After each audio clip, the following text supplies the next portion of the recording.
Friends, स्वागत है सबका हमारे इस यूट्यूब चैनल रफ्तार स्टडी में। तो आज हम इस वीडियो में करेंगे very important topic, need for planning in India. जो इंडिया था हमारा, उसको प्लानिंग की ज़रूरत क्यों पड़ी, उसको क्या कारण था कि उसने प्लानिंग बनाया कि हमको क्या करना है, कैसे करना है। ठीक है, तो आइए समझते हैं।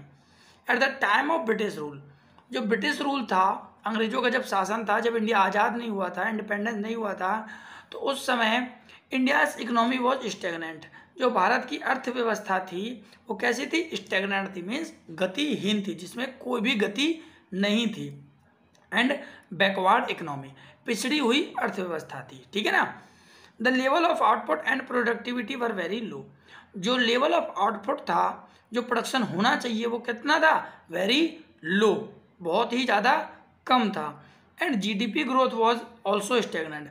और जो इंडिया की जो जो क्या कहते हैं, जीडीपी थी, ग्रॉस डोमेस्टिक प्रोडक्ट, वो कितना था? स्टेगनेंट था। वो भी कितना कि गतिहीन था, उसमें भी कोई भी एक प्रकार का स्पीड जो एक्सलेट था वो बिल्कुल भी नहीं था। ठीक है ना। Because India all the activities are control by the marketing force. यहाँ कहा गया है कि ऐसा किस लिए था, क्यों था? ये जो इंडिया की इकोनॉमी थी वो स्टेगनेंट थी, बैकवर्ड थी। इसका क्या कारण था कि इंडिया में जो चल रहा था, जो are controlled by the marketing force. जो इंडिया में जितने भी प्रकार की एक्टिविटीज़ होती थी, क्रियाएं होती थी, उनको कौन कंट्रोल करता था? Marketing force. क्योंकि उस टाइम पर जो इंडिया में इकोनॉमी चलती थी वो मार्केट फोर्स वाली चलती थी। ठीक है ना। तीन प्रकार की हमारी वो होती है, क्या टाइप्स ऑफ इकोनॉमी। पहला था हमारा सेंट्रल प्लान्ड इकोनॉमी। तीन प्रकार की इकोनॉमी में पहला तो कौन सा था? Central planned economy. दूसरा था हमारा मार्केट इकोनॉमी एंड तीसरा था मिक्स्ड इकोनॉमी।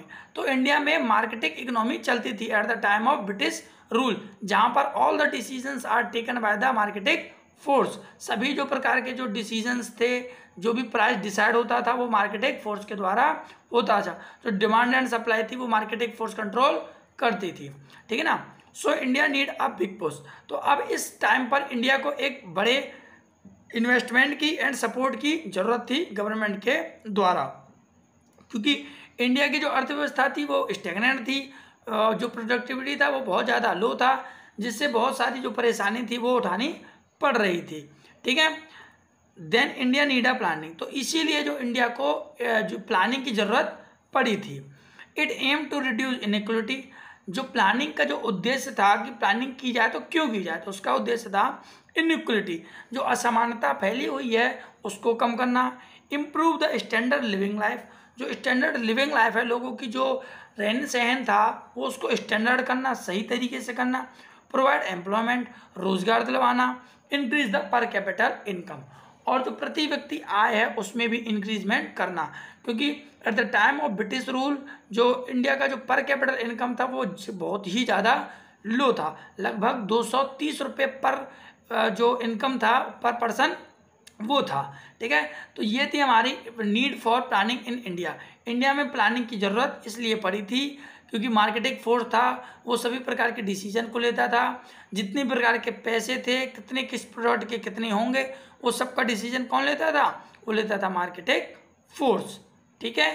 Thank you.